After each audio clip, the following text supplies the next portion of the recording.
Halo guys, selamat sore. Ini aku di Semarang. Kebetulan pas Imlek, biasa agak gerimis. Dan sore hari ini aku bersama rekan-rekan dari banyak anak-anak muda ya guys. Ditemani oleh Bersukaria Walk in Tour in Semarang. Dan aku berada di kawasan Kelenteng Taikaksi di Gang Lombok ya guys. Nanti kita akan jalan sampai ke Pecinan, dan di tengah perjalanan dari Bersukaria akan menjelaskan di tiap-tiap titik di kota Semarang yang mempunyai sejarah. Jadi ikuti terus di Nur Pambudi Pangestu Channel. Terima kasih teman-teman udah datang ya, alhamdulillah teman-teman.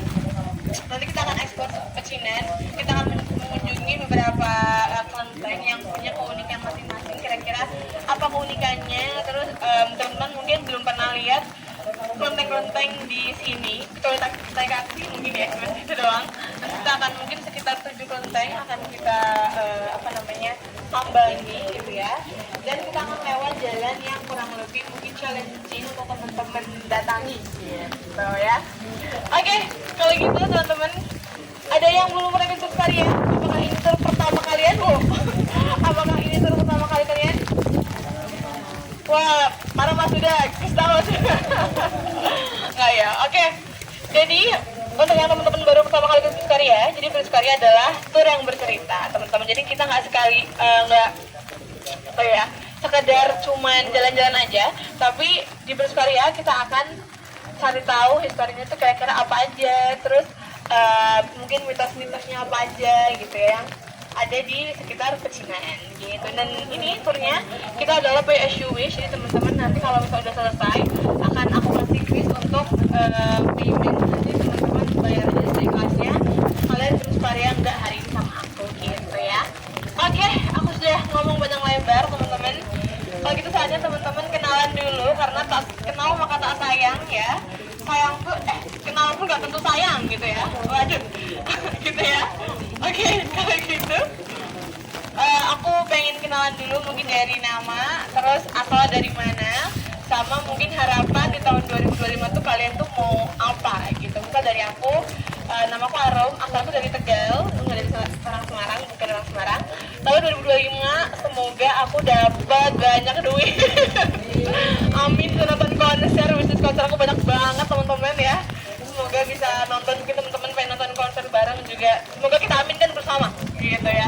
Amin. Oke, di sebelah kiri boleh masnya nama, asal sama wishlistnya mungkin 2025 tuh pengen apa gitu.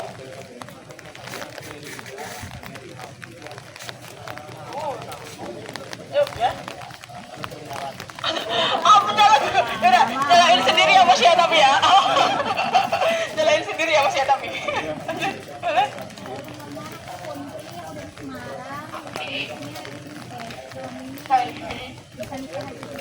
Amin. Kita kuatkan.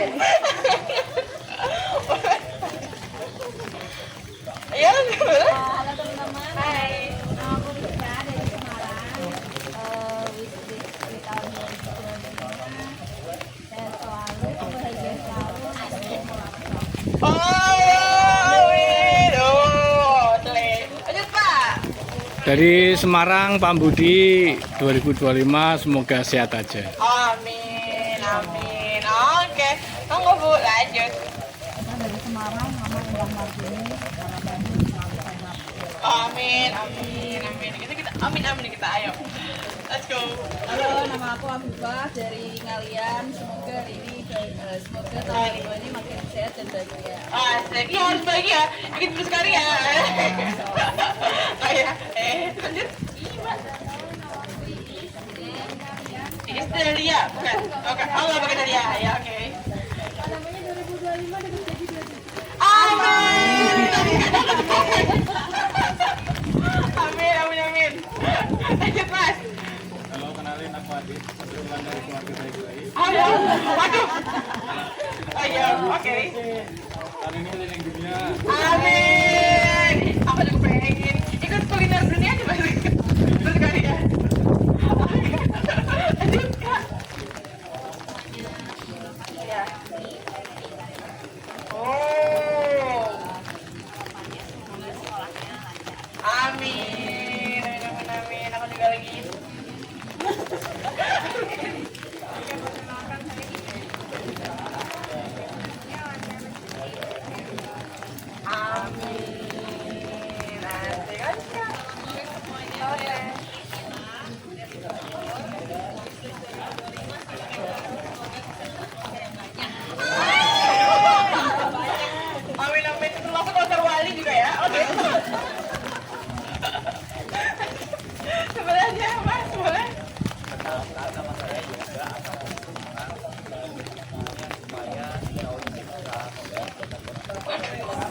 aminkan saudara-saudara. Ayo, Mas Huda. Ya.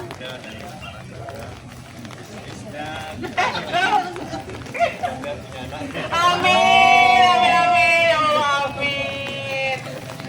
Asik. Sore semuanya. Sore. Sama. Loh ya. Semangat, semangat. Oke, terima kasih perkenalannya teman-teman. Ada yang mau berbisnis lagi biar kita aminkan? Ketik satu untuk amin. Enggak ya? Enggak ya? Oke teman-teman. Kita lanjut lagi perjalanannya, nanti kira kurang lebih 90 sampai 120 menit. Cuman karena ini jam 4 dan teman-teman mungkin tergantung juga teman-teman nanti pace jalannya oke enggak. Nanti di sana ada rintangannya atau enggak? Enggak ada deh, enggak ada. Enggak ada, nanti mungkin sebelum maghrib aku usahain udah selesai gitu ya. Oke, hari ini kita akan di rute Pecinan. Sebelumnya nanti aku jelasin singkat tentang daerah Pecinan ini dan konten verifikasi. Lalu kita akan jalan menelusuri Gang Lombok, gang pinggir, dan nanti ada jalan tikus ke sini ke sana gitu ya, kalian nggak tahu ya. Oke, kita mulai dulu teman-teman. Daerah ini namanya daerah Pecinan. Mungkin orang-orang Semarang udah sering lewat sini, terkenal dengan lumpia Gang Lombok. Mungkin tahu Iriya SW ya, pernah nge-review di sini, di sana tapi tutup, lumpianya sayang banget. Jadi hari ini kita akan ekspor Pecinan. Nah, latar belakangnya kenapa sih namanya Pecinan gitu ya teman-teman? Mungkin heran kayak, oh apa jangan-jangan semua orang Cina di sini? Enggak dong, enggak ya, enggak ya. Nah, jadi daerah Pecinan ini sendiri terbentuk latar belakangnya karena ada peristiwa namanya Geger Pecinan. Mungkin kalau teman-teman adalah pasti belajar tentang Geger Pecinan gitu ya. Nah, Geger Pecinan sendiri itu latar belakangnya terjadi pertama kali meletus gitu ya, pertama kali ada di Jakarta, di Batavia gitu. Nah, latar belakang kenapa sih ada Geger Pecinan? Itu karena crash gitu ya, crash ekonomi waktu itu pedagang Tiongkok sama VOC Belanda gitu ya. Nah, akhirnya karena hal tersebut pedagang Tiongkok akhirnya mungkin istilahnya pengen menuntut hak-haknya gitu ya, akhirnya pecahlah Geger Pecinan tersebut gitu. Nah, kemudian orang-orang Tionghoa ini, pedagang ini memperluas istilahnya kayak kabur, ada yang kabur, ada yang memperluas menyelamatkan diri sendiri gitu ya, sampai ke daerah utara Jawa, jadi pantai utara Jawa, kayak misal Semarang sama Surabaya gitu ya, kan ada di utara Jawa. Nah, maka dari itu akhirnya ada juga pecinan di daerah Semarang gitu. Nah, Geger Pecinan ini terjadi tahun 1740 gitu ya di Jakarta. Lalu ternyata berhasil ditumpas di seluruh Indonesia tahun 1743. Jadi 3 tahun setelah itu orang-orang yang terlibat dalam Geger Pecinan itu sudah dipukul atau sudah dihandle oleh kuasa Belanda gitu. Nah, apa tuh? Nah, akhirnya setelah itu orang-orang Belanda atau VOC Belanda itu bingung kayak, aduh gimana ya caranya biar kejadian ini tuh nggak terulang lagi gitu. Biar kita tuh bisa menghandle orang-orang yang memberontak gitu. Nah, akhirnya dibuatlah satu daerah namanya daerah Pecinan karena isinya memang orang Tionghoa yang sengaja dibikin oleh Belanda gitu ya, untuk mengontrol atau untuk memonitoring orang-orang yang berpotensi mungkin ada pemberontakan lagi gitu. Nah, kenapa dipilihnya di sini teman-teman? Kenapa nggak dipilih di Banyumanik ya? Kenapa nggak dipilih di mungkin Subang 5 gitu ya? Enggak, lagi di Undip gitu ya? Enggak, karena dulu Kota Lama itu merupakan selain pusat kota dan juga pusat perdagangan gitu ya, militer pun ada di sana teman-teman. Jadi pemilihan di sini itu adalah yang cocok agar orang-orang Belanda atau VOC itu bisa memonitor dengan dekat gitu, lebih dekat gitu. Dan konon katanya teman-teman mungkin teman-teman tahu Plaza Agus Salim yang di sebelah sana. Jadi kan di sana itu ada Plaza Agus Salim ya, yang perempatan Ring Sewu itu. Nah, di situ itu merupakan markas militer juga. Jadi konon katanya daerah Plaza situ Agus Salim sampai ke Pecinan itu jaraknya cuma 1 meriam aja. Jadi kalau misalnya kayak ini sus banget gitu kan, nanti ada langsung peringatan tembakan 1 meriam gitu. Jadi orang-orang Pecinan juga punya gerak yang terbatas di sini gitu. Oh halo, ini aku mulai dulu ya manis. Oh ya kan aja. Bet banget loh. So ya gitu. Nah akhirnya maka dari itu teman-teman di Pecinan akhirnya adalah daerah Pecinan itu sendiri gitu. Jadi daerah ini ada tahun 1743 gitu ya teman-teman. Nah, karena hal tersebut, karena banyak orang-orang Tionghoa di sini teman-teman, akhirnya otomatis butuh apa ya, orang-orang ini butuh suatu rumah ibadah gitu ya, kelenteng atau kuil zaman dulu namanya. Akhirnya beberapa orang di sini itu punya atau mendirikan satu altar untuk Dewa Kuan Yin. Jadi Taikaksi ini awalnya itu bukan sekedar kelenteng teman-teman. Nah, Taikaksi ini juga gimana kita bilangnya ya teman-teman, awalnya bukan sekedar kelenteng aja. Awalnya memang kayak altar biasa, altar persembahan biasa untuk Dewa Kuan Yin. Dewa Kuan Yin itu dewa welas asih gitu ya. Jadi dulu dari tahun 1746 terbentuklah sebuah altar untuk menyembah Dewa Kuan Yin itu sendiri gitu ya. Itu ada di Gang Gambira, jadi bukan di sini awalnya gitu. Jadi di Gang Gambira tahun 1746. Nah kemudian karena di gang itu juga ramai dan ternyata di gang itu banyak sekali terjadi istilahnya kayak apa ya, banyak orang-orang mabuk, banyak orang-orang yang judi, banyak tindakan-tindakan yang tidak pas, kurang pas gitu ya, yang mana kurang bagus untuk menjadikan adanya altar di situ gitu. Nah akhirnya altar tersebut pindah ke Gang Lombok. Ini namanya Gang Lombok teman-teman. Jadi Gang Lombok karena banyak kebun lombok, memang banyak kebun lombok gitu. Nah akhirnya pindah ke sini tahun 1771 itu pindah di sini dan dipugar sedemikian rupa sampai jadi seperti ini gitu. Nah di Taikaksi sendiri mungkin ada yang pernah ikut sama para dewa kemarin. Nah di Taikaksi ini merupakan kelenteng yang cukup lengkap dibanding kelenteng yang lain. Mungkin teman-teman familiar sama Sampokong. Sampokong itu hanya mempunyai 4 altar besar aja. Tapi kalau di sini kita punya kurang lebih ada berapa ya? 12-13 dewa di sini. Jadi altar utamanya tetap untuk Dewi Kuan Yin. Lalu ada altarnya untuk Cheng Ho juga di sebelah sana, sebelah kiri. Sebelah kanan, lalu sebelah kiri ada untuk Dewi Laut. Nah uniknya teman-teman, kalau misalnya teman-teman ke kelenteng, cara baca arah kelenteng itu adalah dengan membelakangi pintunya. Jadi misal gini, Taikaksi itu kan hadapnya ke sana. Nah kan kita harusnya madepnya ke sini juga untuk tahu kiri kanannya. Nah kiri kanan kelenteng itu adalah tempat kirinya aku berdiri, jadi kiri kanan gitu. Jadi apapun mau gimana pun kalian mau hadapnya gimana pun, mau standing atau mau kau pilih ya, itu tetap kiri kanannya adalah pas hadap di membelakangi pintu kelentengnya gitu ya. Nah misal kita harus masuk lewat sebelah kiri, jadi sebelah kiri kanan itu akan ada apa ya istilahnya, kayak representasi dari naga dan harimau. Mungkin teman-teman mau lihat bisa maju lagi ya. Nah kelenteng ini umumnya punya pintu-pintu gitu ya. Biasanya kalau kelenteng gede itu punya 3 pintu, 1, 2, 3 gitu ya. Nah pintu itu pun dibuka sesuai dengan lagi ada acara keagamaan apa gitu. Nah Taikaksi ini punya 3 pintu yang mana memang dibuka terus karena satu, Taikaksi ini udah wisata, udah wisata, dan juga yang kedua banyak banget umat-umat yang di Taikaksi gitu. Jadinya ketiga pintu ini dibuka terus sepanjang tahun gitu. Nah kalau kita masuk kota teman-teman, biasanya kita akan masuk lewat sebelah kiri yang ada naganya teman-teman ya. Itu namanya King Long. Jadi King Long itu pertanda penjagaan di sebelah kiri. Lalu di sebelah kanan ada Bayi Hume, itu sosok harimau gitu ya, yang mana untuk menjaga di sebelah kanan itu teman-teman. Nah beda ya kalau misalnya nanti akan ada beberapa kelenteng yang punya 1 pintu aja.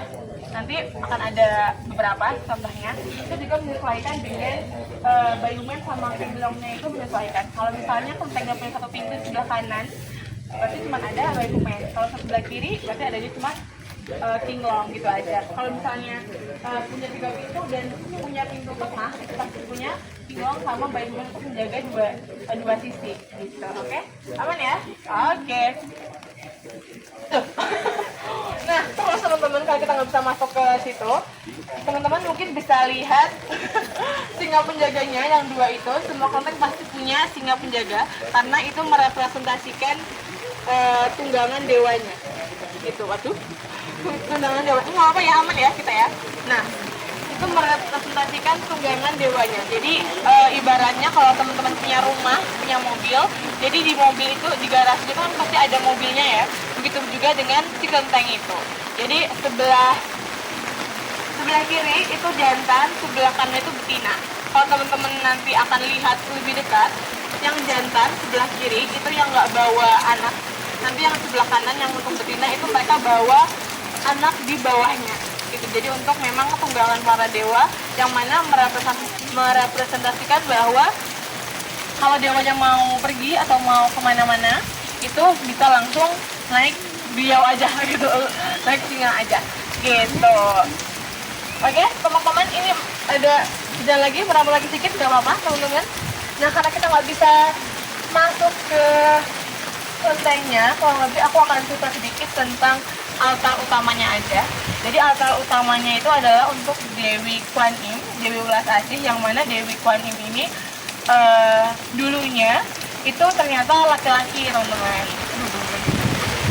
Iya, dulunya Dewi Kwan Im itu adalah laki-laki, ya. Namanya juga Dewa Kwan Im juga. Dewa Kwan Im juga, teman-teman. Nah, kenapa bisa menjadi perempuan gitu mungkin teman-teman bingung ya, kenapa ya? Nah, jadi dulu Dewa Kwan Im ini yang laki-laki ya, versi laki-laki itu ternyata punya apa ya, kayak melakukan kesalahan yang besar gitu. Nah, akhirnya beliau ini bertapa, dan kemudian pas di pertapanya itu beliau maaf ya. Nah, beliau itu ketemu sama seekor kerbau gitu. Nah, ternyata kerbau itu bilang sama dewanya kalau aku tuh belum makan gitu, aku lapar gitu. Nah, akhirnya Dewa Kwan Im ini bilang, ya sudah, kamu makan aku aja, karena aku juga di dunia ini udah melakukan kesalahan gitu, aku nggak pantas hidup lagi gitu. Nah, akhirnya Dewa Kwan Im ini dimakanlah sama si kerbau itu. Lalu si kerbau itu merasa, aduh, kenapa ya aku jadi malah makan orang gitu, kenapa aku nggak makan yang lain aja. Nah, akhirnya dari situ muncul cerita bahwa kerbau itu jadi herbivora gara-gara memang menghormati Dewi Kwan Im itu gitu, kepercayaannya seperti itu. Nah, kemudian setelah dimakan oleh si kerbau itu, beberapa saat kemudian ternyata Dewa Kwan Im ini seperti terlahir seperti terlahir kembali gitu ya, jadi cewek, teman-teman, jadi wanita.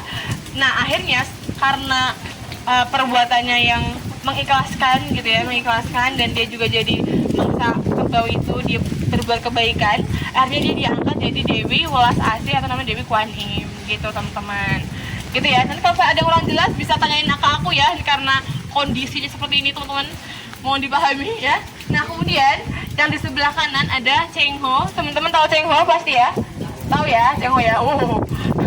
Si Cheng Ho ini altar utamanya adalah di Sampokong ya, teman-teman. Cheng Ho ini merupakan salah satu admiral atau laksamana gitu ya, yang menjalankan misi-misi diplomasi dari Tiongkok sampai ke sini dan sampai ke all over the world ya, teman-teman. Nah, kemudian Cheng Ho ini konon katanya singgah di Semarang gitu. Nah, kabarnya teman-teman mungkin sering dengar kalau Cheng Ho ini apakah Cheng Ho Islam gitu ya. Ada yang pernah bilang ke aku, Mbak, bener nggak sih Cheng Ho itu Islam gitu? Cheng Ho itu ternyata dalam catatannya nggak ada catatan sejarah yang mencatat bahwa Cheng Ho itu ternyata Muslim, ternyata Islam itu nggak ada. Cuman memang berhembus kabar seperti itu karena waktu kesini ke Semarang itu beliau bukan semata-mata pengen ke Semarang, tapi ternyata jurumudinya itu sakit, jadi nakodanya itu sakit gitu ya. Lalu akhirnya dia berlabuh di Semarang, waktu itu paling dekat di Semarang, berlabuh di Semarang. Akhirnya dirawatlah jurumudinya di situ, di daerah Simongan, daerah Sampokong situ ya. Nah, akhirnya jurumudinya itu bikin pemukiman di situ, akhirnya si jurumudinya itu keluarga gitu ya, berkeluarga dengan orang-orang pribumi, orang-orang sini, dan orang-orang sini pun nggak cuma Tionghoa gitu ya, ada yang Islam, ada yang agama lain. Akhirnya beliau ada terus kalau kampung ini kan jadi kampung muslim, berarti beliau ini juga muslim gitu, padahal bukan sama sekali gitu ya. Oke, terus tentang Chengho teman-teman. Nah, kalau teman-teman apa ya istilahnya, notice gitu, setiap tahun akan ada festival arak-arakan Chengho. Sampo Taichin, mungkin teman-teman tahu Sampo Taichin adalah nama lain dari Chengho ya. Nah, Sampo Taichin ini karena altar utamanya Chengho itu ada di Sampokong gitu ya. Orang-orang Pecinan tuh percaya bahwa energi Chengho ini paling kuat ada di Sampokong gitu. Jadi energi Chengho yang di sini itu bisa meredup gitu. Nah, akhirnya setiap tahun pengurus Taikaksi dan orang-orang sini itu percaya bahwa perlu dicas lagi, istilah gitu. Perlu dicas lagi. Akhirnya adalah terjadi arak-arakan dari Sampo Taichin dari Taikaksi sampai ke Sampokong, terus balik lagi sorenya Sampokong sampai ke Taikaksi gitu teman-teman. Oke, aman ya sampai sini Chengho tadi. Terus sebelah kirinya itu ada Dewi Laut ya, Dewi Laut. Dewi Laut itu karena memang Indonesia negara maritim teman-teman, jadi disediakan altar untuk penyembahan kepada Dewi Laut seperti itu. Ada yang kurang jelas teman-teman? Masuk? Oke, kita lanjut dulu ke sebelah sana, boleh? Kita langsung jalan ke Gang Lombok. Oke, let's go.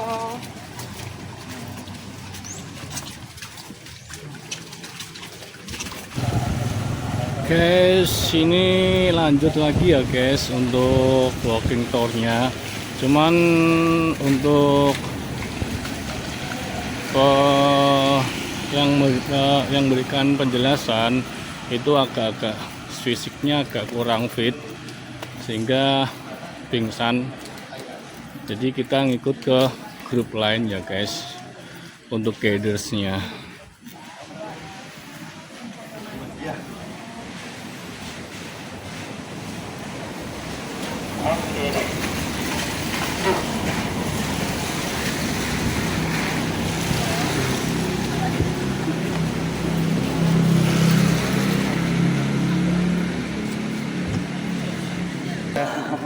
Aku Surya, ya kan? Nyebutin kelamaan dia kalau warna ya. Guys, agak dikit geser teman-teman. Tadi ceritanya Nurul, siapa nih? Arum, sampai mana? Sampai Taika. Baru keluar TK. Oh ya udah. Ini aku agak nge-skip. Tadi aku ceritanya berarti skip satu ya. Tadi teman-teman tolong dibagiin ke teman-teman yang belum dengar. Ini aku baru mulai intro buat cerita soal Sadharma. Tapi sebelum itu tolong teman-teman agak geser semuanya ke kiri. Bisa akses trotoar atau di pinggirannya. Aku nggak mau teman-teman kenapa-kenapa. Karena nggak tahu tiba-tiba ada barongsai lewat kan. Lucu atau ada naga liong kan tiba-tiba beda ya. Oke teman-teman, nah teman-teman kita lagi ada, aku ulangin lagi yang teman-teman yang baru ini ya, yang baru datang, aku akan lagi cerita soal Rasa Dharma. Jadi teman-teman tahu ya, sebagai sebuah tempat atau kota yang emang disenyalir sebagai salah satu alokasinya orang-orang Belanda buat jadiin satu semua orang-orang Tionghoa jadi satu tempat di daerah Semarang. Itu paling penting juga perlu ada yang namanya kegiatan sosialisasi. Ya, ditangkap dulu. Kegiatan sosialisasinya berupa apa teman-teman? Ya mungkin konsepnya mirip seperti balai warga. Ya, jadi emang daerah sini atau di Rasa Dharma ini adalah salah satu tempat di mana hampir semua orang Tionghoa yang ada di sini itu teman-teman melakukan kegiatan untuk melakukan kegiatan sosial budaya. Seperti apa misal teman-teman yang ada di sini adalah sebuah pertunjukan musik yang pasti akan selalu ada karena ibarat kata gini, ibadahnya mereka itu dengan cara mereka menghibur para dewa. Dengan cara apa? Banyak banget. Ada biasanya menabuh barongsai ya, tabu-tabuan barongsai. Ada biasanya teman-teman yang mungkin agak jarang kelihatan itu yang wayang potehi teman-teman. Atau yang biasanya teman-teman juga bisa kegiatan mainan musik instrumen-instrumen ya, yang pastinya akan lebih bagus juga. Mungkin teman-teman kemarin lihatnya waktu pasar Semawis kemarin lagi ramai banget. Ada yang kemarin pasar Semawis? Nggak ada? Lah, ya nggak apa-apa. Nah, teman-teman, Rasa Dharma ini adalah salah satu. Nah, teman-teman, kalau kita ngomongin soal konsep di Rasa Dharma sendiri, zaman dulu itu sebenarnya dia mau tempatnya pindah. Jadi emang karena emang waktu itu semua itu emang punya kedapatan menjadi tuan rumah. Jadi emang waktu itu semua itu punya konsep jadi punya kepemilikan atas titik kumpul dari Rasa Dharma sendiri. Dan baru disetailin atau baru menempati di tempat yang sekarang itu pada tahun 1973. Ya, campur dulu. Nah, ini ada 2 lantai teman-teman, dan fun fact-nya tuh ternyata teman-teman di lantai yang pertama bukan cuma gym ya, ini gymnya 40.000 loh sebulan. Serius? Beneran? Habis awal jiwa olahraga? Iya, jiwa olahraga. Nah, altar yang di lantai pertama ini, jadi kalau teman-teman tahu ya, jadi kalau kita sebagai umat muslim kan ada patok. Di nisan kita kan ada patok. Nah, cara untuk orang-orang Tionghoa itu kayak menghormati ancestor mereka, nenek leluhur mereka, itu mereka masang yang namanya cinci. Ya, itu kayak patok juga teman-teman. Yang tulisannya biasanya tulisan aksara-aksara Tionghoa juga, yang biasanya itu akan berdampingan sama dupa atau foto dari keluarga kalian masing-masing. Itu sebagai apa? Sebagai salah satu bentuk penghormatan dan doa yang akan disampaikan ke keluarga-keluarga yang sudah lebih dulu meninggal, kayak gitu. Dan ada altar penghormatan yang khusus untuk disemayamkan atau yang dihormati adalah, ayo presiden keempat kita namanya siapa? Nah, kecuali grup saya tadi siapa yang belum lupa? Ya teman-teman, jadi karena yang beliau ini adalah sebagai salah satu presiden yang waktu itu punya jasa yang paling keren banget karena untuk menyetarakan semua keberagaman agama yang ada di Indonesia, makanya akhirnya menurut ketuturan dari pengelola seremoni sendiri, akhirnya di Rasa Dharma ini akhirnya ngebuat sebuah cinci atau si altar penghormatan khusus untuk si presiden keempat kita adalah Gus Dur gitu. Dan ternyata teman-teman, karena kan ini ada semacam kayak akulturasi budaya teman-teman di Rasa Dharma. Dan kalau misalnya kita tahu juga kalau misalnya bentuk sesajen atau sajian yang emang waktu itu biasanya kalau di pasar-pasar Tiongkok pasti ada kayak jeruk atau mungkin dupa. Biasanya kalau misalnya hasil-hasil tani atau hasil-hasil laut juga, itu biasanya mereka mengganti daging oing-oing jadi ayam untuk menghormati si cinci atau altar milik Gus Dur, kayak gitu. Ini juga sebenarnya salah satu tempat ya. Ini sebenarnya kalau kita bisa bilang ini bukan kelenteng ya teman-teman, tapi dia juga semacam mungkin punya altar penghormatan juga. Nah, lantai keduanya itu ada altar khusus yang untuk misalnya menjadi penghormatan untuk dewa musik atau seni kebudayaan juga. Dan emang ternyata sedewa ini ya teman-teman salah satu yang hampir sedikit agak jarang memiliki altar penghormatan, dan salah satunya adalah di sini. Jadi di Indonesia tuh nggak sampai pulang juga ada, tapi di sini tuh ada altarnya. Nah, mau tahu namanya siapa? Ya, namanya siapa teman-teman dari si apa namanya Dewa Seni dan Kebudayaan ini? Jadi ternyata teman-teman bulan depan untuk memperingati, ya kan? Apa? Cap Gomeh, ya kan? Kita bersukaria spesial, kita akan breakdown dan mengupas tuntas masuk ke Rasa Dharma. Aku akan tawarkan ekspektasi karena kita nggak akan cuman tahu sejarahnya, karena kita akan makan sejarahnya. Oh, kita nggak akan cuman makan, kita akan ngecim. Kak, jalan kaki udah capek. Masa aku pakai double? Nah, jadi nanti kegiatan yang kita tawarkan semoga akhirnya berhasil ya. Jadi kita juga akan ngebuat dish yang spesial cuma dibuat waktu perayaan Cap Gomeh. Jadi tolong diamankan tanggalnya. Nanti kita akan launching ya kan. Udah launching kayak bisa dicek aja di @bersukarya juga teman-teman. Oke gitu. Aman? Aman. Kita kembali ke alam. Oke. Hah, gitu. Oke. Gak apa-apa. Oke teman-teman, kita naik lagi, kita jalan lagi ya teman-teman. Let's go. Mau yang ini juga nggak apa-apa. Jadi tuh nggak apa-apa kak. Aku minta bagi-bagi. Maaf ya nggak jauh-jauh. Setelah tadi yang ini. Sorry.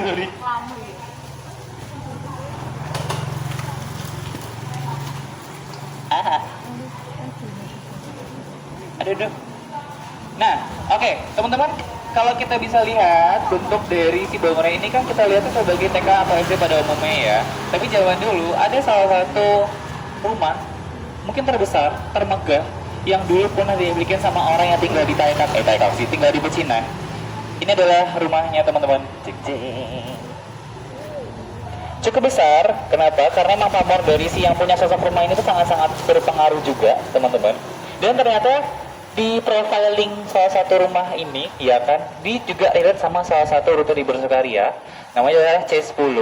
Ini teman-teman kalau tahu ini adalah rumah dari keluarga B, ya, atau kita lebih tepatnya kita ngomong sosoknya langsung adalah Bibi Chuan, ya. Bibi Chuan sendirinya adalah salah satu siapa sih? Dia adalah tuan tanah. Nah, zaman dulu ternyata teman-teman unsur sewa menyewa itu sebenarnya sudah ada dari zaman dulu. Dan sebenarnya hampir mungkin kita bisa bilang ada beberapa part dari Indonesia atau lahan-lahan yang minyaknya Indonesia itu nggak semua langsung diambil sama VOCI sendiri. Biasanya sih ya juga ada tuh biasanya kalau misalnya teman-teman tahu develop tanah yang bisa itu biasa orang-orang Tionghoa atau bisa orang-orang Timur Tengah tuh yang punya kepemilikan atas beberapa luas tanah mungkin hampir lebih dari 10.000 hektar itu biasanya mereka sewakan kayak gitu. Dan mungkin jual belikan juga kayak gitu. Dan sebenarnya teman-teman ini tuh nggak cuma satu site rumah aja, tapi juga di baliknya juga ada. Tara, Hup. Aduh dong, bentar ya. Nah, ini teman-teman, kalau kita bisa bilang ini rumahnya siapa, ini rumah saingannya. Rumah saingannya pun tuh di baliknya juga. Cuma dipisahin sama kali aja kok teman-teman, kayak gitu. Nah, ini kalau tadi keluarga B itu keluarga Tan. Nah, keluarga B sama keluarga Tan ini kan agak selisih ya, agak sedikit ada punya intrik. Tapi gimana caranya mereka bisa akhirnya menjadi satu lewat jalur apa? Jalur pernikahan. Gitu. Jadi mereka menikahkan anak-anak mereka, mungkin dia makin kaya. Kayak gitu. Jadi mungkin konsepnya sekarang lebih realistis ya teman-teman. Kita nggak mungkin melihat era-era Cinderella lagi, ya kan? Mungkin teman-teman kita bisa jadi suara mungkin apa ya dari sini teman-teman. Dan kalau kita bisa tahu teman-teman, silahkan teman-teman aku kasih tebak-tebakan dan aku kasih kuis juga, di mana kalian harus menebak apakah ada anomali, ya?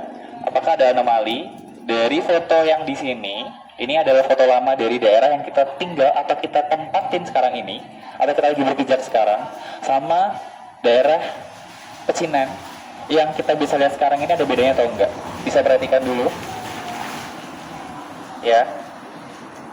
Apa yang aneh atau apa yang berbeda yang sudah tidak ada dari foto yang ada di sini?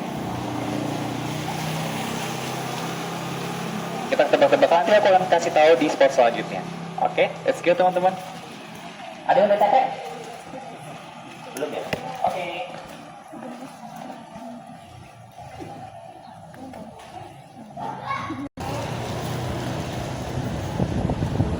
Oke, teman-teman, aku boleh izin nggak pakai mic nggak? Soalnya kita lagi banyak kelenteng ini, aku takutnya ganggu. Tapi suaraku kedengeran kan ya? Nah teman-teman, kita sampai di kelenteng yang setelah naik kaki. Bisa bareng ya? Aku bener. Oke, kelenteng selanjutnya adalah kelenteng Bio teman-teman. Ini adalah kelenteng yang kita bisa lihat. Kalau di ke daerah Taikaksi itu kan pasti fasa depannya dia atau di genteng-gentengnya dia kan ada ornamen-ornamen naga tuh. Nah, tadi juga ada referensi lain juga yang kita bisa lihat teman-teman. Mungkin bisa ke dangak ke atas. Dangak atau apa ya? Menghadap menatap atas atau ke tiang atau ke atapnya. Itu ada yang namanya ornamen-ornamen yang menjadi referensi lain dari pembangunan atau sebuah kelenteng itu cuman ya, itu ada burung phoenix sama kalau tanamannya itu ditanamin ada bunga peony. Nah, phoenix ini berarti kalau kita bahasakan sebagai sebuah arti ya atau harapan itu adalah sebuah lambang dari kemenangan atau victory. Nah, kalau peony itu kayak semacam simbol kebahagiaan kayak gitu. Dan nah, kalau tadi tuan rumahnya Taikaksi itu adalah Dewi Kuan Yin atau Dewi Wasasi. Kalau pantai ini, pantai Tokyo ini adalah salah satu pantai yang memiliki tuan rumah sebagai dewa bumi. Rata-rata kan emang di Indonesia mata pencarian yang paling umum adalah seorang petani atau orang-orang yang pasti berkecimpung di dunia agraria juga. Jadi semacam kayak memberikan restu juga untuk orang-orang yang lagi pengen punya usaha atau lagi mengerjakan proyek pertanian, pastinya mereka pasti akan butuh restu juga dan pastinya akan memberikan kayak memberikan anugerah atau memberikan restunya itu ya harusnya dengan doa di kelenteng ini juga. Tapi juga macam-macam orang. Nah, teman-teman, tadi kan kita udah melihat di jalan-jalan sini, teman-teman coba bisa lihat atau bisa memperhatikan apa yang sudah tidak ada dalam gambar ini. Atapnya, Pohon. jangan pohon.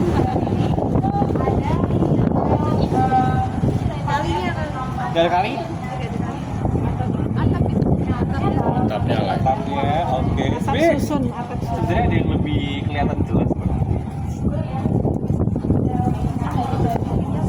Loh? Ya udah daripada ini. Warung-warung kecil tuh ya, kayak ada warung-warung kecil tuh ya. Oke. Nah ini udah ada clue-nya. Ini kan yang berjajar kan warung kecil. Nah, tolong perhatikanlah lagi yang di sebelah sana ada warung nggak? Atau ada sesuatu bangunan yang menjorok ke depan nggak? Ada. Ini ada nggak? Ada. Ini nih, Ada. tangkap ya. Jadi sebelum aku kasih tau yang ini, aku kasih tau yang ini dulu. Jeng. Nah, ini adalah peta. Aku agak pelan-pelan nggak apa ya? Kedengeran kan ya? Ada. Ini adalah denah dari daerah kawasan pecinan yang sekarang. Itu kalau teman-teman tahu dulu sangat-sangat padat dan crowded banget. Ini tuh kenapa kita ngomongin ini sebuah peta yang cukup jelimet ya. Tapi ini mungkin kita lagi ada di tengah-tengah ini juga. Karena biasanya mereka adalah lahan yang mereka pakai atau yang dibuat jalan itu benar-benar kayak cuma setengahnya ini aja. Jadi kita biasanya cukup padat banget. Dan kita bisa lihat nih ada beberapa tembusan-tembusan nih. Ya ini kan kayak semacam kayak rumah ya, dua rumah yang jadi aja. Ini ada tengahnya nih teman-teman. Ini kayak misalnya kalau misalnya teman-teman tahu kegiatan yang mereka kan pasti masih ada beberapa slack sama daerah-daerah yang kita bisa ngomong kayak semacam kayak entitasnya Belanda itu kan masih jadi sebuah ancaman ya. Jadi mereka semacam kayak membuat semacam kayak escape door gitu. Dan emang mereka membuat gang ini biar lebih aman kalau misalnya mereka mau dicari, kalau misalnya dia maaf ya kalau ada buronan atau apa, mereka akan lebih gampang untuk bersembunyi dan yang lain-lain. Ini kan kalau kayak ya ini sepadat ini, lihat jalannya aja tuh mungkin kalau kita bisa taksir itu mungkin nggak akan seluas kayak sekarang. Dan rata-rata orang yang tinggal di sini adalah orang-orang yang memiliki demand sebagai seorang pedagang, yang pastinya rumahnya juga nggak jauh-jauh sama yang namanya konsep apa? Ruko.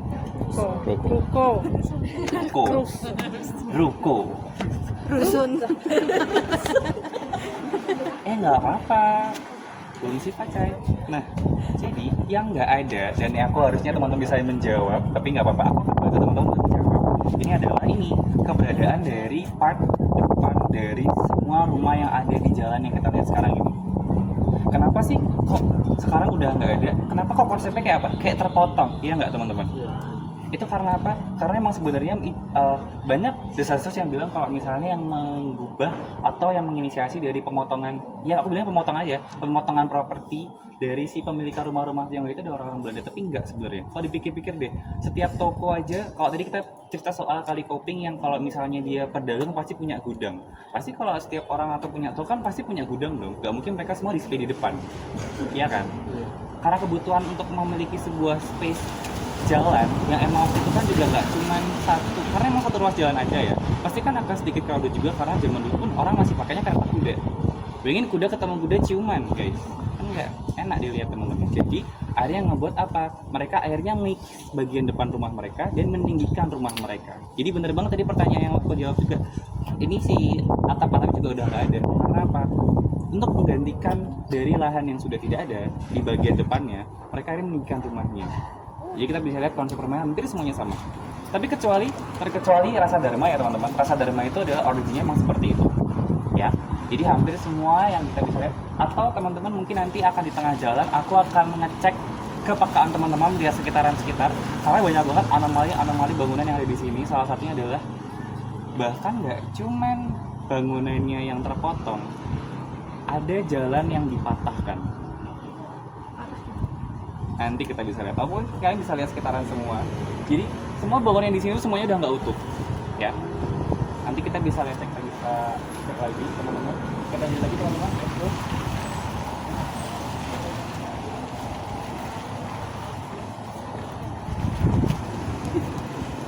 Ruko, ya, atau rumah toko, ya, bisa dilihat juga teman-teman.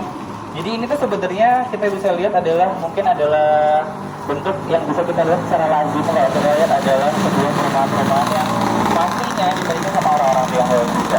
Jadi emang waktu itu karena mereka itu juga sebenarnya masih menjaga tradisi dan budaya, mereka itu juga pasti punya space atau tempat yang emang dikhususkan untuk memanjatkan doa. Teman-teman tadi nggak kalau Kelenteng Tai Kaksu itu tengahnya itu bolong, ya kan? Itu perumpamaan yang kita sebut sebagai sumber langit, ya.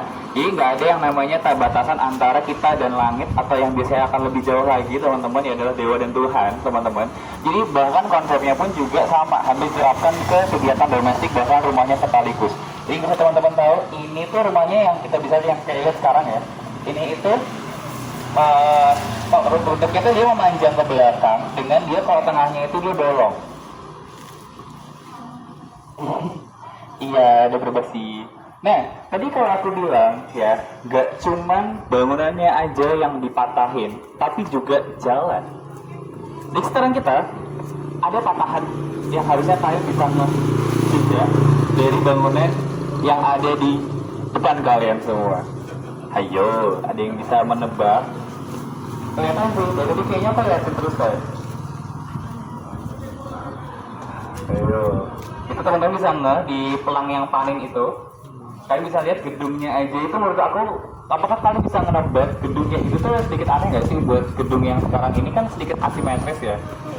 Itu teman-teman kenapa ada unsur patahan di sana? Nah, ini teman-teman aku ucapkan selamat datang di salah satu spot yang sebenarnya agak kurang jadi perhatian teman-teman semua ya. Nah, ini mungkin yang kalau kalian boleh tahu juga, ini kita lagi ada di pertigaan dari salah satu pusat keramaian yang ada di Pecinan Semarang ya. Ini teman-teman kalau bisa tahu, ini tuh foto yang kita ambil kalau kita lagi standing di sebelah sana. Itu yang ada teman aku Nurul itu lagi berdiri, itu fotonya diambil dari angle yang sebelah sana. Ketika mereka gara-gara masih ada mereka ya, saya ceritanya sini aja. Nah, ada apa sih Surya? Ada apa sih teman-teman? Ada apa hal yang baik lagi yang tidak ada di zaman sekarang? Itu ada cukup banyak yang bisa aku ceritain ke teman-teman semua. Yang pertama, itu adalah bangunan yang ada di sebelah sini, teman-teman, yang menempatin part sama seperti hotel yang ada di hotel apa namanya Panimbang ini. Teman-teman juga perlu tahu karena ini adalah konsepnya sebagai mungkin lebih ke metropolitan city ya, atau tempat atau daerah yang cukup padat, dan emang rata-rata juga mereka mendatangkan orang-orang dari luar negeri dengan untuknya juga untuk audiensinya adalah berdagang. Jadi nggak cuma orang yang cuma bermukim dan akhirnya berdomisili aja, tapi juga ada yang istilahnya cuma datang temporary aja, cuma sementara. Dan ini adalah salah satu mungkin kita bisa bilangnya kesalahan ya, karena udah nggak ada. Ini adalah hotel pertama yang dibangun di Pecinan. Namanya adalah apa? Hotel Cia-Cia. Cia-Cia. Cia-Cia. Dibangunnya sama teman-teman di awal 1800-an teman-teman, dan ini tuh sebenarnya sudah tidak ada. Nah, yang kedua ini adalah ini. Ada kotak persegi panjang warna hitam teman-teman. Ya, ini tuh dulu adalah sumur. Jadi kantor kelurahan Krandas ini dibangun di bawah sumur. Di atas sumur. Sorry. Sorry. Di atas, di bawah sumur kita. Sudahlah. Di atas sumur teman-teman. Ya. Jadi kenapa sih kok kita kalau bilangnya orang zaman dulu tuh pengen akses minum tuh dari mana ya? Dari sumur ini. Karena sumur ini adalah sumur yang istilahnya punya teknologi yang cuman bisa dimiliki sama beberapa spot aja. Salah satunya dari di Kota Lama. Kalau di Kota Lama itu yang sekarang lahannya menjadi hotel kota. Tahu kan? Yang di sebelahnya Spiegel itu juga ada yang namanya sebuah sumur juga. Nah, sumur ini kenapa dibilang sangat penting dan tidak semua orang boleh punya sumur? Karena sumur itu dia benar-benar sampai bornya itu dia benar-benar nembus sampai lapisan tanah yang benar-benar paling dalam untuk menemukan air yang istilahnya benar-benar punya kapasitas dan emang punya sustainable yang cukup panjang. Airan aja dia benar-benar pakai airan air bumi langsung.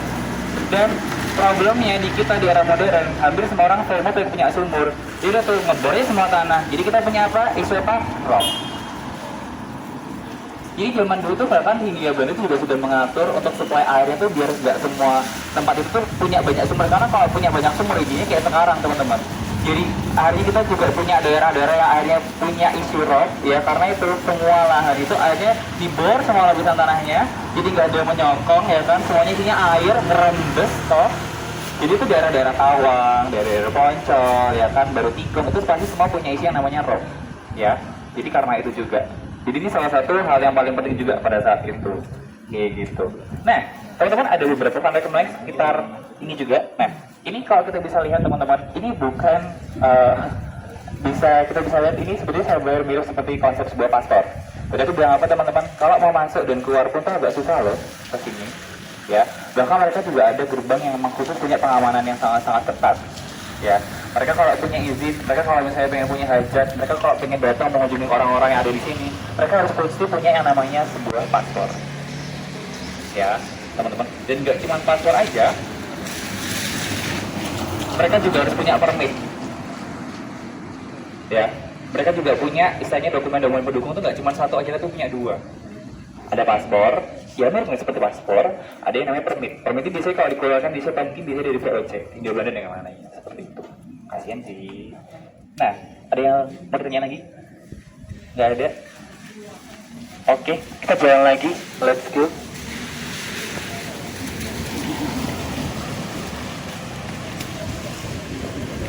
Angle-nya itu tuh, teman-teman, aku nggak akan cuma kita soal profiling dari kelenteng. Ayo, namanya kelentengnya, ayo, teman-teman. Yo, Ya, kita jelas banget. tengok dia. Betul. Nah, ini sudah salah satu kelenteng milik salah satu keluarga, atau sebenarnya kayak dari kayak keluarga yang cukup besar juga zaman dulu, emang peruntukannya cuma untuk kayak jemaat-jemaat kudus yang masih punya keturunan sama seperti keluarga yang mempunyai rumah ini juga, tapi baru ditugas atau baru diangkat menjadi salah satu kelenteng itu baru di akhir 99, ya teman-teman. Dan kalau saya harusnya dari tadi ya teman-teman, setiap penempatan kelenteng apapun di daerah pecinan ini itu pasti posisinya adalah tusuk sate. Benar nggak? Ya. Kenapa sih kok butuh banget sih ada part kelenteng di setiap persimpangan pertigaan yang kita bisa kenal sebagai tusuk sate? Karena kalau dari penuturan dari orang-orang Tionghoa sendiri pasti kita bisa bilang tusuk sate itu adalah beban, terus kayak semacam kayak bad luck-nya. Jadi kayak ibarat kata kalau pamali lah yang emang akhirnya menjadi salah satu kepercayaan yang akhirnya menjadikan untuk meredam energi-energi negatif yang ada di setiap persimpangan pertigaan itu dibangunlah pasti ayo lagi ya pasti butuh yang namanya kelenteng teman-teman. Jadi kayak gitu. Jadi nanti teman-teman bisa lihat lagi cocokologi aja eksentai kaksi ya kalau dari sini teman-teman nanti pasti akan melihat beberapa kelenteng yang mayoritas itu selalu ditempatkan akan berada di pertigaan jalan kayak gitu. Oke, mungkin rumah-rumah di Conjuring juga sama kali ya. Kita akan coba. Kita lihat penuturan Ed dan Lauren di film selanjutnya. Bagus nggak sih? Oke. Nah, mungkin teman-teman kalau kita bisa lihat ya, ini tuh kalau kita lihat ke sebelah sana ada yang mirip seperti sebuah diorama gerbang atau sebuah monumen gerbang. Yang kita bisa lihat kalau misalnya teman-teman baca atau melihat beberapa dokumentasi pecinan zaman dulu, sebenarnya gerbangnya itu nggak mirip seperti kayak sekarang. Mirip seperti mungkin kalau kita ngomongin sebuah palas. Ya, nah fungsi gerbang ini sebenarnya agak sedikit punya dua sisi atau dua fungsi, beda era sih. Kalau kita bisa ngomong di era mereka pas datang di era 1780-an, ya mereka ini membangun sebuah pagar untuk istilahnya apa, di kerangkeng atau di penjara atau istilahnya kayak dikurung di satu wilayah, kayak dipagerin. Nah setelah itu di era selanjutnya, satu dekade setelah itu ada peristiwa yang kurang mengenakan teman-teman di akhir 90-an. Mungkin tidak perlu aku mention ya, aku akan menceritakan hal yang gitu. Di era di akhir ending 90-an ada peristiwa yang kurang mengenakan. Nah kepakailah lagi tuh gerbang-gerbangnya buat apa, ngelindungi yang ada di dalam gitu. Jadi cukup bersyukur juga mereka masih punya legacy yang masih relate dan ternyata emang fungsinya cukup diperlukan juga ternyata. Manifestingnya cukup top tier pada zaman dulu yang ngebuat mereka jadi bisa survive dan akhirnya bisa struggling kayak sekarang kayak gitu. Oke. Teman-teman, kita belum ada dokumentasi bareng teman-teman, jadi aku harapin teman-teman di sini kita akan foto berbackgroundkan dari kelenteng Lingho Bio ini. Padahal boleh ya, atau aku pengen foto bareng ya. Nanti kalau misalnya teman-teman mau foto sendiri berdua atau satu grup juga boleh. Oke. Kita teman-teman bisa menempatkan diri. Teman-teman nanti akan foto dari angle yang ini. Teman-teman bisa udah siap nyebrang teman-teman. Udah ya, yuk pelan-pelan aja. Ditungguin. Oke, teman-teman jangan berisik ya.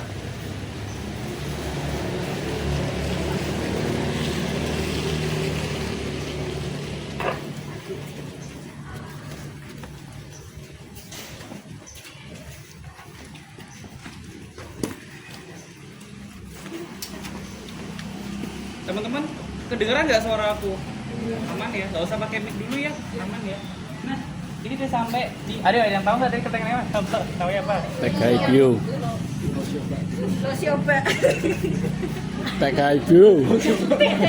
TKI View. High view. Cinta yang sekalian ya teman-teman. Ini namanya teh high view. Iya sih mbak, yang itu. Ayo jadi kamu kerjain sama-sama kak. Wah kacau. Nah, jadi kalau kita ngomongin soal kelenteng isinya adalah dewa-dewa bumi, dewa Kuan Yin, ini adalah kelenteng yang emang ditujukan untuk orang-orang yang ingin berlayar. Berarti korelasinya adalah siapa yang akan disembah atau siapa yang akan didoakan? Laut. Betul banget. Dan dewa laut ayah teman-teman. Tapi ternyata loh, ini nggak cuman dewa yang awalnya agak. Jadi teman-teman ini nggak cuma isinya atau yang didoakan atau yang jadi tuan rumah itu nggak cuma obviously yang awalnya tadinya adalah sebuah atau seorang dewa yang benar-benar emang utuh sebagai seorang dewa, tapi juga ada dewa yang dipercaya sebagai salah satu dewa yang berketurunan orang Indonesia. Jadi ada sih sebenarnya kalau misalnya teman-teman cek aja di KBBI ada proses yang namanya deifikasi. Jadi kalau teman-teman tahu ada beberapa kepercayaan yang bilang kalau sebenarnya figur dari sebuah atau seorang dewa yang kita jadikan sebuah panutan atau sebuah yang kita doakan itu juga sebenarnya adalah mirip-mirip seperti dulu zamannya itu ya kita sebenarnya ya mirip-mirip kayak kita aja orang manusia biasa juga. Yang pertama bahkan itu ada altarnya juga di sebelah sini. Yuk kita agak ini yang paling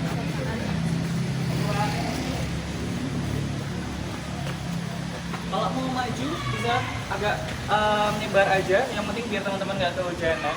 Nah, ini adalah dewa yang menjadi highlight juga di kelenteng apa? TKI View. Awas kalau salah ya. Ini namanya adalah Pilak. Wah, teman-teman. Jadi ini sebenarnya dia adalah seorang manusia ya, yang mirip-mirip seperti kayak kita. Beliau ini asli dari Palembang. Ya, dia dari Palembang ditangkap dulu teman-teman. Nah, beliau ini mungkin teman-teman kalau nggak mau membaca ya teman-teman. Jadi beliau ini adalah salah satu seorang yang pada saat kejadian geger pecinan, masih ingat dong tadi ceritanya gimana ya, pemberontakan dan kericuhan yang emang waktu itu ada slack antara pihak Hindia Belanda sama orang-orang Tionghoa. Beliau ini salah satu mungkin bisa dibilang salah satu ketuanya, salah satu key people-nya ya, yang waktu itu memang menggalakkan perjuangan untuk kesetaraan yang digalakkan sama orang-orang Tionghoa. Nah, pada saat itu ya, beliau ini semacam kayak punya mitos yang dimana pada saat beliau ditangkap ya, beliau ini tiba-tiba menghilang. Kayak disepet aja tiba-tiba kayak gitu. Ya. Dan ternyata dipercaya juga pada saat setelah beberapa era setelah Pilakwa itu sudah dinyatakan untuk menghilang, ya.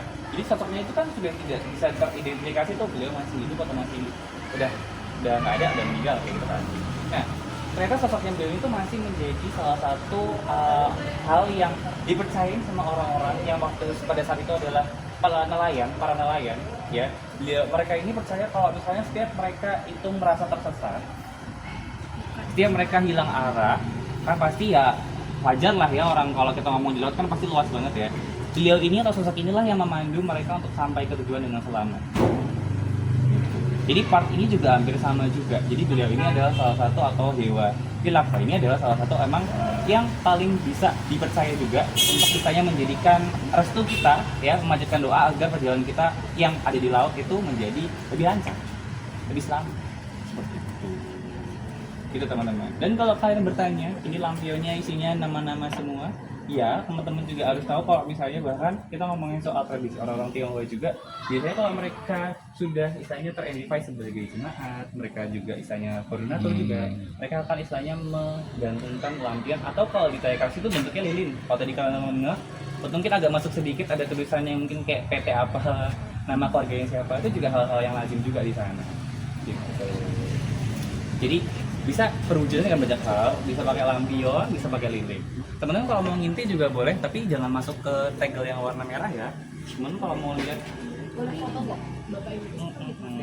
kalau mau foto agak kurang aku saranin juga, soalnya langsung nembak. Foto ini doang. Kalau aku sih kita nggak boleh ya kalau untuk kelenteng kita paling amannya selain TKC paling aman sih di pasar depannya. Jadi kalau takutnya ada beberapa yang kurang berkenan aja kan, maksudnya nggak cuma izin sama satu orang ya, beda point of view kan, beda kebijakan. Jadi paling aman kalau foto kelenteng itu fase depannya sih boleh banget. Tapi kalau sampai foto altar, ya boleh. Bahkan di Sampokong kan altar Senghonya nggak boleh dimasukin semua orang. Nah, ada yang foto di sini? Ya, oh iya, tadi aku juga lupa. Tadi kita ngomongin soal konsep kelenteng yang tengahnya itu bolong. Nah, menurut kalian apakah kelenteng ini bolong? Iya. Tidak tahu. Apakah kelenteng ini bolong tengahnya? Sorry, aku lupa memastikan. Coba diintik, coba dilihat diintik. Kayaknya enggak ya. Nah, jadi konsep dari sumur langit ini sendiri itu nggak harus semuanya itu harus bolong tengahnya. Jadi mereka juga bisa pakai teras-teras depan rumahnya juga. Gitu. Jadi langsung tuh, jadi saat mereka setelah berdoa di altar milik dewa masing-masing yang memang mereka lagi sembah atau lagi doain, mereka akan kan mereka perumpamaan perwujudannya kayak dupa, ya kan? Nah, setelah dupanya sudah mereka doakan atau misalnya mereka sudah memanjatkan doa dan minta restu ke tuan rumah dari sebuah kelenteng, mereka akan langsung berdiri di seperti ini, terus mereka akan langsung istilahnya akan kayak langsung berdoa, langsung kayak berdoa kayak dupanya dia langsung ke atas gitu. Mereka langsung bukan the pintu. Gitu deh. Oke, yuk teman-teman kita lanjut lagi ke spot selanjutnya. Let's go. Oh, ini adalah termasuk dalam salah satu yang aku sebutkan tadi. Iya. Betul banget. Seru ya Guys ya, tiap kelenteng itu dibangun di pertigaan tusuk sate ya guys.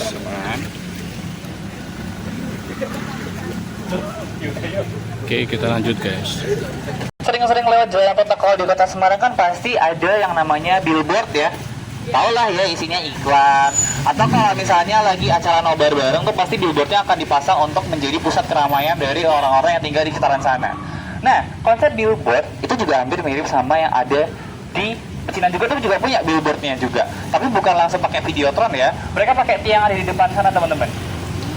Jadi di tengah sana, di persimpangan jalan di sana itu ada tiang yang emang sengaja dibuat untuk menjadi papan informasi, pusat informasinya orang-orang zaman dulu. Karena masih punya keterbatasan juga, jadi emang mereka waktu itu cuman mengandalkan sama teks doang ya. Biasanya mungkin cuman kayak selebaran flyer aja ya. Mereka biasanya kalau misalnya mau nempatin iklan atau mungkin kebijakan-kebijakan orang-orang yang kebijakan-kebijakan pemerintah, mereka kan tempel ke sana juga gitu. Dan ini kan karena kita baru Imlek ya, dan nanti teman-teman ada patung hewan sesuai sama tahun yang ada di tahun 2025. Hari ini tahun ini sionya apa teman-teman? Ular kayu. Betul banget. Ini nunggu ularnya dulu, kita nggak tahu ya. Tapi nanti biasanya ada. Oke, kita lanjut lagi teman-teman. Kita let's go. Ciao. Lagi. Yuk, tetap ke kiri ya. Terus ke depan.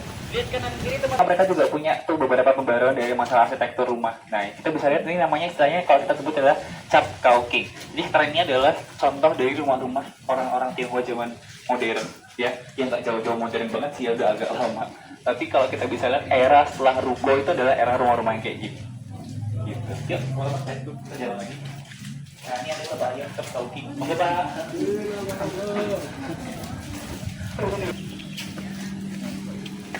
Ini ya.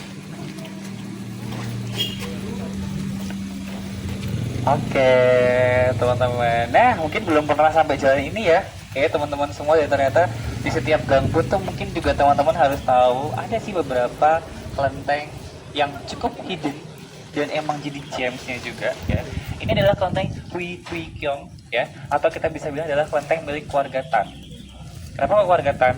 Jadi teman-teman zaman dulu itu kan emang tadi aku juga bilang ya, karena ada beberapa slide yang untuk istilahnya menjadikan ekstensi dari orang-orang Tionghoa kan agak sedikit jadi diturunkan levelnya dengan cara apa? Mungkin kalau prosesnya adalah nasionalisasi adalah biasanya perusahaan-perusahaan atau turunan-turunan mereka, bahkan mereka juga harus mengganti nama, atau bahkan mungkin yang paling parah mereka harus mengganti fasad depan dari rumah mereka biar nggak kelihatan otentik kayak orang-orang zaman dulu ya.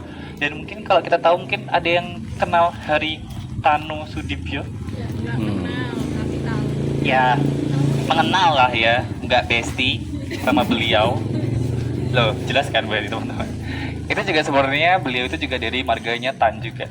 Biasanya mereka akan menambahkan nama yang emang ada unsur Indonesia-nya.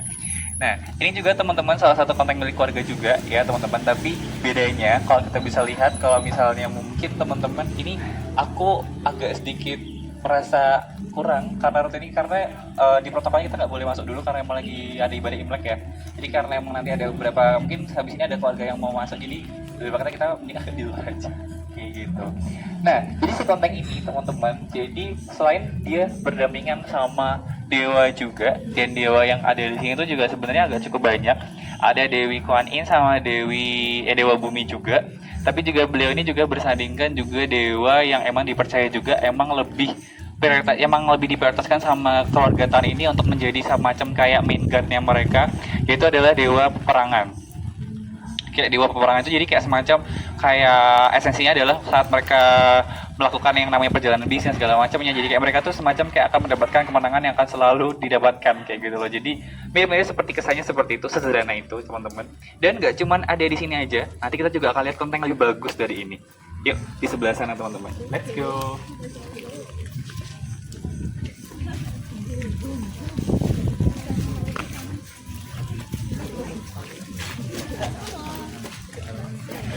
Monggo Pak, monggo Ibu.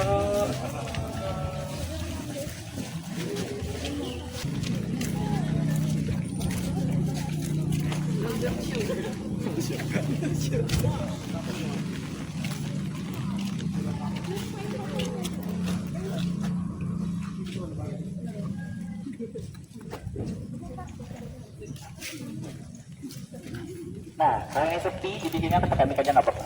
Nah, ini kontennya bagus ya teman-teman. Nah, ini tahu nggak sih kontennya ini teman-teman? Jadi ada beberapa mitos dan legenda yang dipercaya sama konten ini teman-teman. Nah, aku perkenalkan dulu nih. Namanya adalah konten Si Pui Kyong.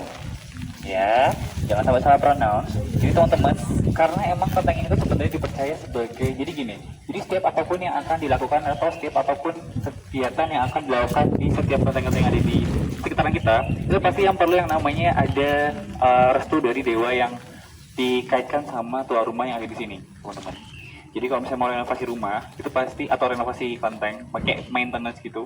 Jadi mereka itu semacam kayak minta restu dulu. Dengan cara apa ya? Pasti mereka akan mengadakan doa-doa juga. Dan doa-doa itu dengan cara apa ya? Biasanya itu waktu itu mereka kayak semacam minta restunya dengan media-media tertentu, teman-teman. Dan ternyata pada saat tersebut itu benar-benar dewanya itu kayak nggak mau ngerestuin ragat atau kayak nggak mau ngerestuin agendanya mereka untuk bersih-bersih atau bahkan untuk yang namanya membangun ulang konten ini, ya kan. Baru tau nggak sih teman-teman, jadi konten ini tuh belum direnovasi. Ini kan kontennya juga hitungannya juga cukup lama, di ending 1700-an teman-teman. Jadi permintaan restu pertama itu pada di awal 1800 sampai 2000 awal itu masih belum bisa direstuin sama dewa katanya. Karena dewa itu tuh bahkan sampai katanya request warnanya juga. Iya seperti itu teman-teman. Jadi kayak mungkin tiba-tiba aja kita bisa menemukan mungkin ada konten yang warnanya ungu, kuning. Jadi bisa teman-teman. Jadi kayak gitu. Dan ternyata teman-teman konten ini juga, kalau misalnya teman-teman juga, kita akan ngebahas soal kontennya secara general ya. Teman-teman harus lihat juga ada aksen-aksen yang pastinya selalu ada di setiap kelenteng. Gak cuma naga yang ada di atapnya aja, tapi juga di sisi kanan dan kiri teman-teman bisa lihat nggak ada harimau sama ada naga yang warnanya hijau, ya kan? Nah juga kan teman-teman. Nah ini adalah dua sosok yang dipercaya sebagai penjaga pintu dari setiap kelenteng yang ada di Indonesia. Karena emang Indonesia ini memang terkenal sebagai daerah atau tempat, dan bahkan spesifik sebagai di Jawa juga banyak banget pegunungan. Jadi mereka ini katanya menjaga gunung, setiap gunung yang ada di setiap penjuru dunia ya. Yang harimau itu namanya Bayhumen, yang naga itu namanya Shenlong. Mungkin teman-teman pernah nonton Sugokong. Itu apa, Dragon Ball ya teman-teman. Jadi ada beberapa pakem yang emang dijadikan sebagai salah satu ciri khas untuk membangun sebuah kelenteng. Nah teman-teman nanti atau mungkin setelah ini mungkin teman-teman akan masuk ke kelenteng, atau mungkin nanti kita akan kasih lagi terus misalnya mau lihat lebih dalam. Karena itu nggak bisa langsung asal-asalan masuk, dan nggak boleh tiba-tiba kalian ide masuknya lewat tengah ya. Nggak boleh teman-teman nanti atau next time itu ke kelenteng ya langsung masuk ke tengah ya. Aku ucapin lagi sekali lagi biar aku patenin, nggak boleh lewat pintu tengah. Karena pintu tengah itu juga sebenarnya salah satu pintu yang digunakan untuk dewanya masuk. Kalau kalian masuk ke sana tuh nggak sopan. Dan pintu yang disediakan untuk kita masuk itu di sisi kanan sama sisi kiri.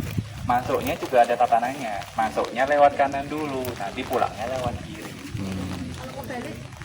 Maksudnya? Kiri dulu ke kanan. Nah, aku simpan lagi tentang kabar. Nah, setelah itu saat kalian masuk kan nggak bisa langsung masuk dengan melangkah seperti biasa. kalian harus sedikit mengangkat kaki kalian, karena kalian bisa lihat tuh yang warna merah ada lantainya itu ada kayak kayu yang agak lebih tinggi dari lantai. Itu akan menandakan kalau kalian pulang itu akan misalnya debu-debu yang ada di kotoran kaki kalian itu akan tersapu oleh angin yang dari dalam. Jadi kayak semacam kayak proses penyucian alami. Dan kalau konsep tadi Sharon bilang, Kak atau Surya, kalau kebalik gimana? Gak akan pernah kebalik. Misal case-nya kayak gini, misal pintunya cuma ada satu, berarti pintu buat dia juga akan nambah satu, berarti kan ada total mungkin kelihataannya ada 2 pintu. Jadi referensinya tuh bisa 3 atau 2 pintu. Kalau misalnya cuma ada satu pintu, tinggal dilihat lagi sisinya mau yang sebelah mana. Kalau sisinya buat dewa ya udah, tapi kalau ada sisi yang sebelah kanan buat pintu masuk dan keluar, ya berarti diorama yang ada tuh cuma ada sih naganya doang.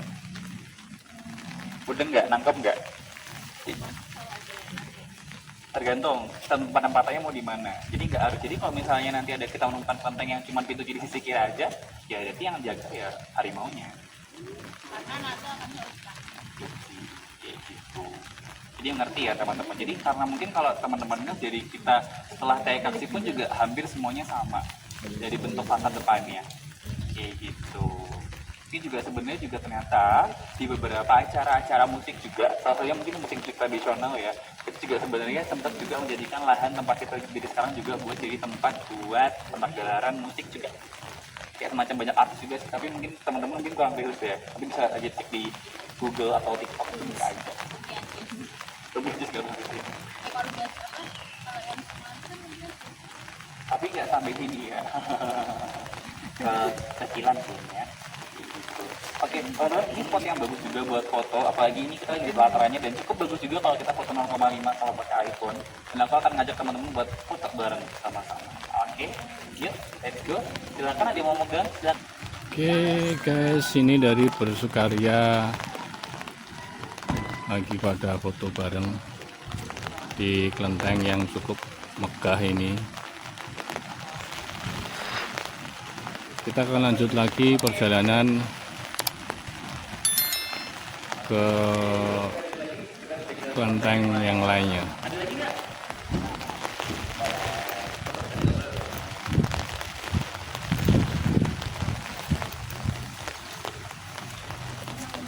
iya, teman-teman juga harus ngeh juga loh, itu kalau kita lihat bentuk rumah atau atap dari setiap rumah yang ada di sini itu bentuknya tapal kuda tuh yang ada di sisi kanan kiri teman-teman semua. Itu yang paling kelihatan dan paling lazim banget untuk ada di sini. Itu juga ada kalau agak lebih jauh. Jadi teman-teman kalau bisa lihat semua rumah itu pakemnya hampir mirip-mirip kok. Jadi jangan sampai salah.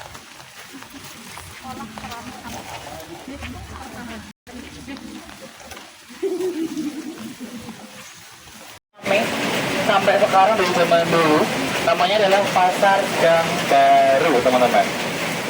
Nah, kelenteng ini cukup punya banyak istilah atau kita bisa bilangnya sebuah cerita-cerita mitos gitu teman-teman.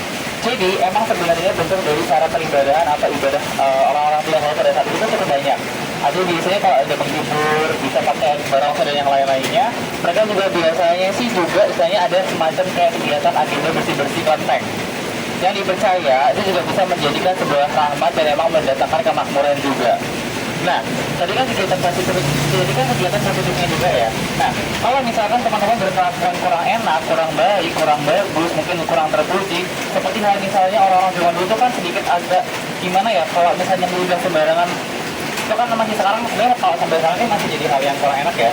Cuman kalau terkhususnya di kelenteng ini kalau teman-teman misalkan tiba-tiba nggak sengaja meludah di sekitaran kelenteng Cilhokil ini, kata ini zaman dulu karena kata sesat dan gak akan bisa keluar ke daerah Pecinan. Itu kayak dihukum gitu teman-teman. Kepercayaan orang-orang kayak gitu zaman dulu. Ya enggak sih, kan jadi map. Nggak apa, kan dimakan nggak tahu ya, jadi tahu guys. Nah, itu juga ada beberapa foto yang akan aku tunjukkan ke teman-teman semua. Nah, kali ini kita akan melewati Pasar Gang Baru, mode tutup ya, mode Cinsia. Tapi kalau kita nanti next time mungkin ada di rute Sukajidul Pranakan, kita akan lewati benar-benar atmosfernya masih benar kayak pasar. Nah, teman-teman bisa kasih tebak-tebakan juga, aku akan ngasih kira-kira juga menurut kalian pedagang yang berjualan di Pasar Gang Baru ini tuh dulunya siapa? Etnis apa yang dulu jadi pedagang pertama yang dagang atau yang jualan di sekitaran Gang Baru ini? Ada yang bisa nebak? Pedagang apa? Oke, ada yang bilang Jawa. Ada lagi? Oke, ada yang bilang Belanda. Apa lagi? Ada yang mau jawab? Hah? Apa? Oh iya, boleh? Iya. Kafe. Nah, ini teman-teman, ternyata yang menjadikan ini sebagai salah satu pasar yang cukup lama banget, meskipun ini adalah pasar yang dimiliki sama kawasan pecinan, tapi pedagang pertama yang dibangun, pedagang pertama yang jualan di sini adalah orang-orang pribumi kayak kita. Ya, tadi kan aku udah bilang tadi awal, kalau misalnya zaman dulu tuh orang yang awal itu benar-benar sangat dibatasin banget kehidupan perekonomiannya mereka. Jadi emang benar-benar mereka pun bahkan kalau mau jual beli, mau membuat usaha itu masih benar-benar nggak boleh. Ya kan, dan makanya akhirnya muncul inisiasi dari orang-orang pribumi yang diizinkan juga sama orang-orang VOC berjualan di sekitaran sini juga untuk membantu menggerakkan roda perekonomian yang ada di sini. Karena kalau misalnya nggak ada pasar, itu akan kacau banget teman-teman. Dan bentuk rumahnya adalah seperti ini teman-teman. Jadi nanti kita akan ngelewatin kanan kiri kita akan konsepnya sama. Jadi teman-teman nanti kita bisa lihat jendelanya itu akan bisa diperhatikan sebagai sebuah meja. Jadi bisa dibuka, nanti akan jadi sebuah meja buat display daging, sayur, dan yang lain-lainnya juga. Gitu. Oke teman-teman, kita akan mulai jalan lagi setelah ini. Udah pada siap? Udah pada manusia udah aman ya? Oke, let's go. Dibuka payungnya lagi teman-teman.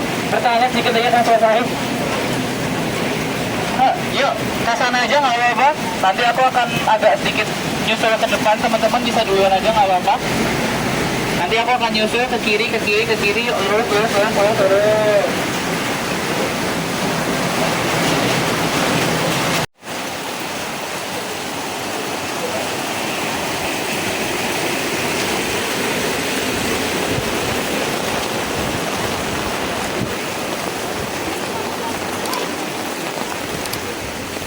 Oke. Bisa kondisi aja teman-teman, ada yang mau seberang aja, kalau yang bisa ketik sama aku juga boleh, nggak apa-apa teman-teman ya, silakan. Ya, ditunggu. Oh bisa mau ngiyup juga nggak apa-apa teman-teman ya.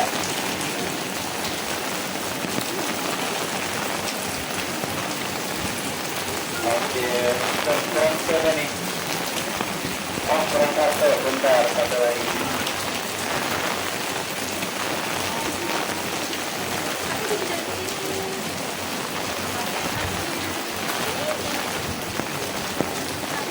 Oke teman-teman, kita udah sampai ke kelenteng yang namanya adalah kelenteng Hoho Bio, teman-teman. Nah, ini adalah kelenteng yang terkenal juga karena kita ada kelenteng di teman-teman. Jadi kalau kita bisa bilang, sebenarnya kelenteng yang ini zaman yang lalu sebenarnya kalau kelenteng ini adalah sebenarnya mirip seperti hasil dari masyarakat. Jadi kalau misalnya yang tadi adalah berdasarkan dari dari keluarga tertentu yang punya pamor atau yang misalkan dia ada satu jemaat tertentu khusus, ini enggak, dia murni yang bangun itu juga orang-orang yang tinggal di sekitaran sini juga gitu. Dan yang paling penting, yang paling jadi sampai dalam rute ini atau di jalan ini adalah yang ada di belakang kalian. Kalian bisa lihat juga tulisannya adalah On Big House atau pembuatan rumah arwah. Ya, jadi teman-teman, kalau misalnya ada saudara atau teman kita yang biasanya sedang ada Tionghoa, pasti ada beberapa opsi pemakamannya ya, seperti ada di kremasi dan segala macamnya. Sama juga ternyata nggak cuma dasarnya aja di kremasi atau dalam prosesnya itu dijadikan album, tapi ternyata teman-teman biasanya dari keluarga yang tinggalkan itu juga istilahnya membuat manifesting property atau manifesting tempat tinggal dari keluarga mereka yang ada di langit atau ada yang ada di surga sana. Jadi semacam kayak dibuatin paket gitu, dan pakainya kertas. Dan biasanya teman-teman pembuatan paket ini itu sebenarnya mirip biasanya ya, referensinya itu bisa dari rumah tinggalnya beliau atau yang meninggal, atau biasanya sesuai sama requestannya beliau saat masih hidup belum terpenuhi. Misalkan dia pengen punya rumah 2 lantai, berarti dia akan istilahnya memberikan atau konvensi akan memberikan sebuah omnibusnya adalah rumah dengan 2 lantai yang nanti juga akan dibakar juga seperti itu. Dan beneran bener-bener bukan cuma rumah satu ruangan kayak kita biasa buat gambar itu bener-bener dibuat koleksikan mirip seperti rumah tinggal aslinya, bahkan itu bisa sampai kamar-kamarnya juga. Dan itu dibuat di sini.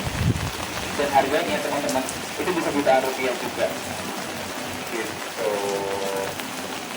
Dan kalau saya juga, ini juga sebenarnya kalau kita agak maju sedikit, teman-teman juga bisa lihat itu di foto apa ada patung yang di sisi sebelah kanan teman-teman, kita udah dua dipercaya juga sebagai salah satu dewa yang emang konsepnya itu akan menjadi dewa pengiring juga teman-teman. Jadi yang dijadikan yang bawa itu dewa, saya dewa keturunan teman-teman, yang pernah itu seperti itu dewa kemangkuan, terus yang tujuan yang agak tua itu dan sedang ada di kita nggak ngomong teman-teman. Jadi ini salah satu, kalau ini teman-teman mungkin di kayaknya cuma baru tempat saya rame banget. Mungkin kalau akan agak belok ke kanan mungkin akan kelihatan juga ya tentang yang sebagus ini, dan pastinya juga ramai juga. Gitu.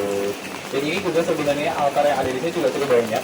Altarnya juga ada Dewi Kuan Yin juga, Dewi juga ada. Terus juga ada beberapa lukisan yang menggambarkan 4 dewa langit. Ya kan kalau dewa langit kan ada 4 penjuru tuh, utara, selatan, barat, sama timur itu juga ada. Oke, yuk kita jalan lagi teman-teman. Sebentar kita akan selesai ya. Ditahan dulu capeknya. Oke, atau mungkin udah dicari-cari dulu dari Instagram kalau mau kemana ya teman-teman. Terus Guys, sore hari ini ya kita kesempatan bisa masuk di kelenteng Taikaksi. Kita akan coba lihat bagaimana dalam dari kelenteng Taikaksi.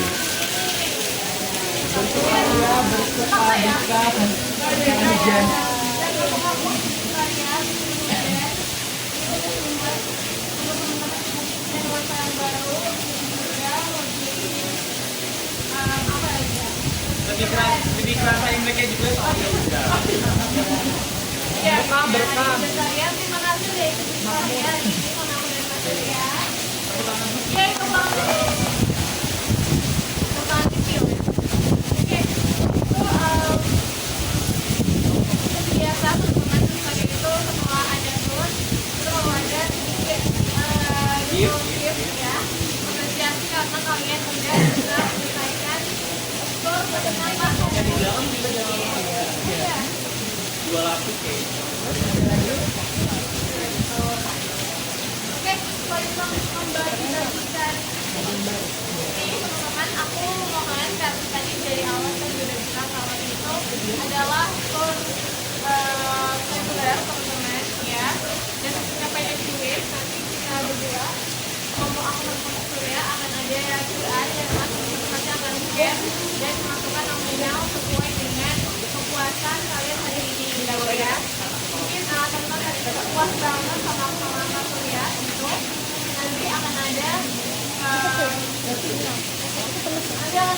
kode sosialnya. Jadi nanti ini aku sendiri sedang pakai yang saya menonton kita berdua ya pokoknya. Oh ya, nggak ada yang begitu. Nah, gitu. Teman-teman agak sedikit sekali ya. Kita punya namanya feedback. Mungkin teman-teman punya suggestion atau punya request materi yang namanya supaya buka waktu yang baru kah atau mungkin hari ini gimana pengalaman teman-teman karya silakan akan kita bagikan semuanya.